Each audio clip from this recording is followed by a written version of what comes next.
ಮಳೆ ಬಂದ್ರೂ ಕಷ್ಟ, ಮಳೆ ಬಂದಿಲ್ಲ ಅಂತಂದ್ರೂ ಕಷ್ಟ. ಮತ್ತು ಈ ಕ್ರೂರ ವಿಧಿಯ ಆಟಕ್ಕೆ ಯಾವಾಗ್ಲೂ ಕೂಲಿ ಕಾರ್ಮಿಕರು ಬಡವರೇ ಬಲಿಯಾಗ್ತಾರೆ ಅನ್ನೋದು ದುರಂತ. ಶಿವಮೊಗ್ಗದ ತೀರ್ಥಹಳ್ಳಿಯಲ್ಲಿ ಗುಡ್ಡ ಕುಸಿದು 3 ಸಾವನ್ನಪ್ಪಿದ್ದಾರೆ. ದುರಂತದಲ್ಲಿ ಒಂದೇ ಕುಟುಂಬದ ಪತಿ, ಪತ್ನಿ, ಬಾಲಕ 3 ಜನ ಸಾವನ್ನಪ್ಪಿದ್ದಾರೆ. ತಂದೆ, ತಾಯಿ ಮತ್ತು ಮಗು. ನಿನ್ನೆ ನೋಡಿ ಪಾಪ ಕೂಲಿ ಕೆಲಸ ಮಾಡ್ಕೊಂಡು ಬಂದು ಮನೆಯಲ್ಲಿ ಮಲಗಿದಂತ ಸಂದರ್ಭದಲ್ಲಿ ಈ ಘಟನೆ ನಡೆದು ಹೋಗಿದೆ. ಕೂಲಿ ಕೆಲಸಕ್ಕೆ ಅಂತ ದಾವಣಗೆರೆ ಮೂಲದ ಕುಟುಂಬ ಶಿವಮೊಗ್ಗಕ್ಕೆ ಬಂದು ಅಲ್ಲಿ ವಾಸ ಇತ್ತು. ಗುಡ್ಡದ ಬಂಡೆಯಡಿ ಮತ್ತೋರ್ವನ ಕಾಲು ಸಿಕ್ಕಾಕೊಂಡಿತ್ತು. ಅಗ್ನಿಶಾಮಕ ದಳದ ಸಿಬ್ಬಂದಿ ರಕ್ಷಣೆ ಮಾಡಿ ಆಸ್ಪತ್ರೆಗೆ ರವಾನಿಸಿದ್ದಾರೆ. ಅವಶೇಷಗಳ ಅಡಿ ಇದ್ದ 3 ಶವಗಳನ್ನು ಹೊರತೆಗೆಯೋದಕ್ಕೆ ಕಾರ್ಯಾಚರಣೆ ನಡೀತಾ ಇದೆ. ಇಂದಿರಾನಗರದಲ್ಲಿ, ಶಿವಮೊಗ್ಗದ ತೀರ್ಥಹಳ್ಳಿಯ ಇಂದಿರಾನಗರದಲ್ಲಿ ಸತತ ಮಳೆಗೆ ಗುಡ್ಡದ ಮಣ್ಣು ಕುಸಿದು ಒಂದೇ ಕುಟುಂಬದ 3 ಸಾವನ್ನಪ್ಪಿದ್ದಾರೆ. ಎಂತ ದುರ್ಗತಿ ನೋಡ್ರಿ. ಕೂಲಿ ಕೆಲಸ ಮಾಡ್ಕೊಂಡು ಬಂದು ಪಾಪ ಮಲಗಿದ್ರಂತೆ. ಆ ಮಲಗಿದ್ದವ್ರ ಮೇಲೆ ಗುಡ್ಡದ ಮಣ್ಣು ಕುಸಿದು ಮಲಗಿದ್ದಲ್ಲೇ 3 ಜನ ಸಾವನ್ನಪ್ಪಿದ್ದಾರೆ. ಮತ್ತೋರ್ವನ ಕಾಲು ಸಿಕ್ಕಾಕೊಂಡಿತ್ತು ಗುಡ್ಡದ ಬಂಡೆಯ ಅಡಿಯಲ್ಲಿ. ಆತನನ್ನ ರಕ್ಷಣೆ ಮಾಡಿ ಚಿಕಿತ್ಸೆಗೆ ಅಂತ ಆಸ್ಪತ್ರೆಗೆ ದಾಖಲಿಸಿದ್ದಾರೆ. ಅವಶೇಷಗಳ ಅಡಿ ಇದ್ದ 3 ಮೃತದೇಹಗಳನ್ನ ಹೊರತೆಗೆಯೋದಕ್ಕೆ ಈಗ ಕಾರ್ಯಾಚರಣೆ ನಡೀತಾ ಇದೆ.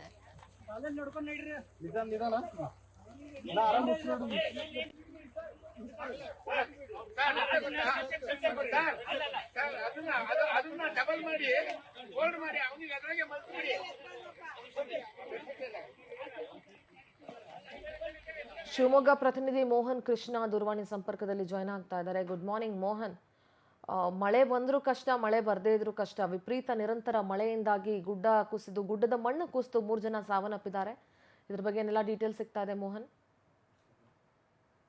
ತೀರ್ಥಹಳ್ಳಿಯಲ್ಲಿ ಈ ಒಂದು ಘಟನೆ ನಡೆದಿರುವಂತದ್ದು. ಇಲ್ಲಿನ ಏನು ಗುಡ್ಡ ಕುಸಿತದಲ್ಲಿ 3 ವರ್ಷದ ಮಗು ಸೇರಿದಂತೆ ಒಂದೇ ಕುಟುಂಬದ 3 ಮೃತಪಟ್ಟರಿಂದ ಹೃದಯ ವಿದ್ರಾವಕ ಘಟನೆ ನಡೆದಿರುವಂತದ್ದು. ಇಲ್ಲಿನ ಇಂದಿರಾನಗರ ಏನಿದೆ, ಈ ಇಂದಿರಾನಗರ ಭಾಗದಲ್ಲಿ ಒಂದು ಗುಡ್ಡ ಇರುತ್ತೆ. ಆ ಗುಡ್ಡದ ಪಕ್ಕದಲ್ಲಿ ಶೆಡ್ ಗಳನ್ನ ನಿರ್ಮಿಸಿಕೊಂಡಿರ್ತಾರೆ ಕೆಲವರು. ಯಾಕಂತ ಹೇಳಿದ್ರೆ ರಾಜ್ಯದ ಅನೇಕ ಭಾಗಗಳಿಂದ ಇಲ್ಲಿ ಕೂಲಿ ಕೆಲಸಕ್ಕೆ ಬರ್ತಾರೆ, ತೋಟದ ಕೆಲಸಕ್ಕೆ ಬಂದಿರ್ತಾರೆ. ಈ ತೋಟದ ಕೆಲಸಕ್ಕೆ ಬಂದಂತಹ ಒಂದು ಕುಟುಂಬದ 3 ಏನು ಮಲ್ಲಿಕಾರ್ಜುನ, 35 ವರ್ಷದ ಮಲ್ಲಿಕಾರ್ಜುನ, ಆತನ ಪತ್ನಿ ನಾಗವೇಣಿ ಮತ್ತು ಪುತ್ರ ಸಂತೋಷ್, ಏನು 3 ವರ್ಷದ ಪುಟಾಣಿ ಏನಿರ್ತಾನೆ, ಈ ನಿನ್ನೆ ರಾತ್ರಿ ಮಲಗಿದ್ದಂತಹ ಸಂದರ್ಭದಲ್ಲಿ ತಡರಾತ್ರಿ ಸುಮಾರು 2:30 ಗಂಟೆಗೆ ಈ ವೇಳೆ ಘಟನೆ ನಡೆದಿರುವಂತದ್ದು. ಏನು ಕಳೆದ ಒಂದು 3 ದಿನಗಳಿಂದ ನಿರಂತರವಾಗಿ ಮಲೆನಾಡು ಭಾಗದಲ್ಲಿ ವರ್ಷಧಾರೆ ಆಗ್ತಾ ಇರುವಂತದ್ದು. ಈ ಒಂದು ಹಿನ್ನೆಲೆಯಲ್ಲಿ ಗುಡ್ಡದ ಕೆಳಭಾಗದಲ್ಲಿ ಏನು ಶೆಡ್ ನಿರ್ಮಿಸಿಕೊಂಡು ವಾಸಿಸ್ತಾ ಇದ್ರು ಇವರು.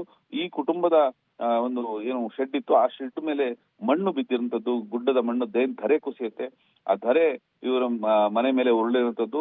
ಈ ಒಂದು ಪರಿಣಾಮವಾಗಿ ಶೆಡ್ ಸಂಪೂರ್ಣವಾಗಿ ಮಣ್ಣಿನಡಿಯಲ್ಲಿ ಸಿಲುಕಿಕೊಂಡು ಹೋಗಿದೆ. ಕುಟುಂಬದ 3 ಸ್ಥಳದಲ್ಲೇ ಮೃತಪಟ್ಟಿದ್ದಾರೆ. ಘಟನಾ ಸ್ಥಳಕ್ಕೆ ಇದೀಗ ತೀರ್ಥಹಳ್ಳಿ ಪೊಲೀಸ್ ಠಾಣೆಯ ಪೊಲೀಸರು ಸೇರಿದಂತೆ ಅಗ್ನಿಶಾಮಕ ದಳದ ಸಿಬ್ಬಂದಿಗಳು ಕೂಡ ಧಾವಿಸಿದ್ದಾರೆ, ರಕ್ಷಣಾ ಕಾರ್ಯ ಕೈಗೊಂಡಿದ್ದಾರೆ. ಮಣ್ಣಿನ ಅಡಿಯಲ್ಲಿ ಸಿಲುಕಿದ್ದ ಮೃತದೇಹಗಳನ್ನ ಹೊರತೆಗೆಯಲು ಸಿಬ್ಬಂದಿಗಳು ಹರಸಾಹಸ ಪಟ್ಟಿದ್ರು ನಿನ್ನೆ ರಾತ್ರಿ. ಯಾಕಂತ ಹೇಳಿದ್ರೆ ನಿರಂತರವಾಗಿ ಮಳೆ ಸುರಿತಾ ಇದೆ. ನೀವು ದೃಶ್ಯದಲ್ಲಿ ಗಮನಿಸಬಹುದು. ಒಂದ್ ಕಡೆ ನಿರಂತರವಾಗಿ ಮಳೆ ಸುರಿತಾ ಇದೆ, ಮತ್ತೊಂದ್ ಕಡೆ ಏನು ಮೃತದೇಹಗಳನ್ನ ಹೊರತೆಗೆಯಲು ಹರಸಾಹಸ ಪಡ್ತಿರುವಂತಹ ಸಿಬ್ಬಂದಿಗಳನ್ನ ಗಮನಿಸಬಹುದು. ಇದೇ ವೇಳೆ ಪಕ್ಕದಲ್ಲಿ ಶೆಡ್ ನಲ್ಲಿ ವಾಸಿಸ್ತಾ ಇದ್ದ ಕೆಲವರಿಗೆ ಗಂಭೀರ ಗಾಯಗಳಾಗಿದೆ. ಒಂದು ಏನು ಬಂಡೆಯ ಅಡಿಯಲ್ಲಿ ಒಂದು ಕಾಲನ್ನು ಸಿಕ್ಕಾಕೊಂಡಿರುತ್ತೆ ಒಬ್ಬ ಕೂಲಿ ಕಾರ್ಮಿಕ. ಆತನ ಬಂಡೆಯನ್ನು ಜರುಗಿಸಿ ಆತನ ಕಾಲನ್ನ ರಕ್ಷಿಸಿ ಇದೀಗ ಸ್ಥಳೀಯ ಆಸ್ಪತ್ರೆಗೆ ದಾಖಲಿಸಿ ಚಿಕಿತ್ಸೆ ನೀಡಲಾಗ್ತಾ ಇದೆ ಸಿಂಧೂರ.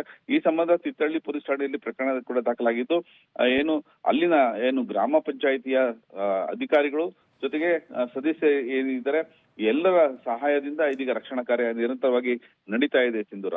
ಥ್ಯಾಂಕ್ ಯು ಮೋಹನ್, ನಿಮ್ಮೆಲ್ಲ ಡೀಟೇಲ್ಸ್ಗಾಗಿ ಥ್ಯಾಂಕ್ ಯು.